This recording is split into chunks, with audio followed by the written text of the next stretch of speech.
जरूर मिलेगी।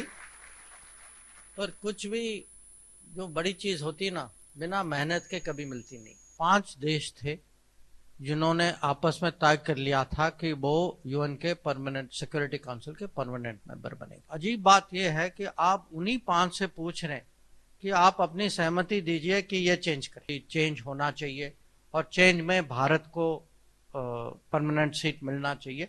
ये भावना जो है ये मैं हर साल में देख रहा हूं कि ये भावना बढ़ रही है। दुनिया में ये फीलिंग है कि यूएन बहुत कमजोर हो चुका है, कि यूएन की कहीं चलती नहीं है। यूक्रेन युद्ध में यूएन में डेडलॉक हो गया था। जैसे ही ये फीलिंग बढ़ता जाएगा, हमारे लिए जो सीट मिलने की संभावना जो है वो भी बढ़ती जाएगी। जरूर मिलेगी।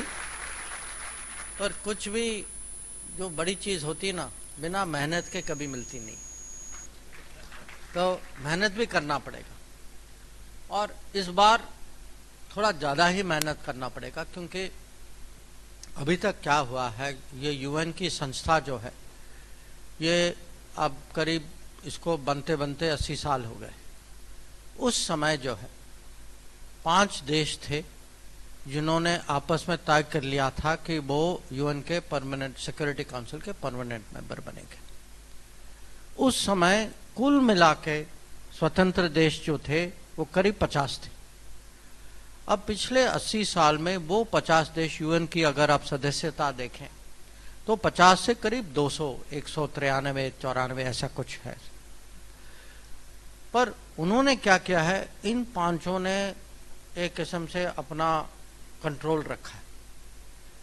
और ये अजीब बात यह है कि आप उन्हीं 5 से पूछ रहे हैं कि आप अपनी सहमति दीजिए कि ये चेंज करें। आप माने ये अजीब सिचुएशन। अब क्या हुआ है कि उनमें से आप कुछ राजी हैं, कुछ नहीं हैं, कुछ ईमानदारी के साथ अपनी पोजीशन रखते हैं, कुछ पीछे से कुछ और चलाते हैं। तो और उन्होंने दूसरों को भी खड़ा रखा है कि अगर आप कुछ प्रस्ताव दें तो किसी और से कुछ और प्रस्ताव दिलवाते।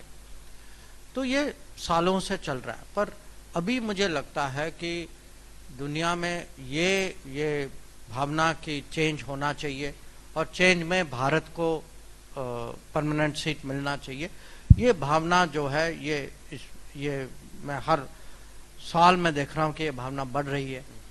और इसके कारण आज कल एक सुनवाई हो रही है, एक नेगोशिएशन चल रहा है, जिसमें अलग अलग देश जो हैं अपना पक्ष रख रहे हैं कि हमारे मन में ये आइडिया है कि ऐसा होना चाहिए।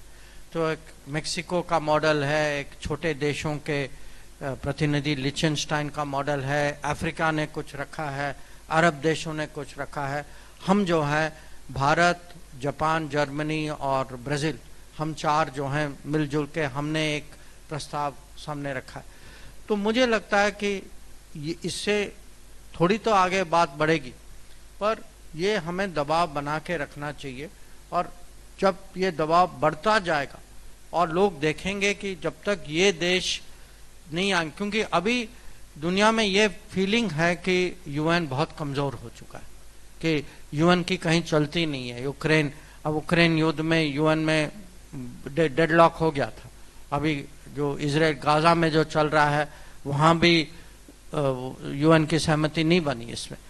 तो मुझे लगता है कि जैसे ये फीलिंग बढ़ता जाएगा, हमारे लिए जो सीट मिलने की संभावना जो है वो भी बढ़ती जाएगी।